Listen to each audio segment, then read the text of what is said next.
Hello everyone, wish you a very happy World Chocolate Day. If you are visiting first time, don't forget to subscribe to my channel. Why we celebrate World Chocolate Day? It is an annual event that celebrates the introduction of chocolate to Europe in 1550.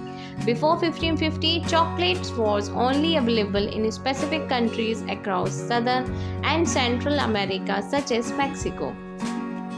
Chocolate has some health benefits also. Cocoa, the key ingredients in chocolate, is a powerful antioxidant that can help improve heart health and reduce the risk of certain diseases. Now let me tell you some of the best ways how we can celebrate World Chocolate Day. The best way to celebrate World Chocolate Day is to eat copious amount of chocolate.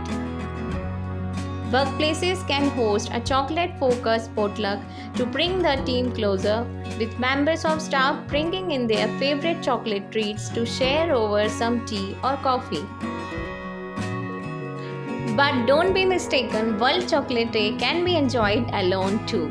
Why not treat yourself to a yummy dessert or watch a chocolate-themed movie like Charlie and a Chocolate Factory, Chocolate, or Forrest Gump? That's all for today. If you want to see more similar video, do subscribe to my channel because I keep on posting similar type of videos depends on the celebrations. So thank you for watching.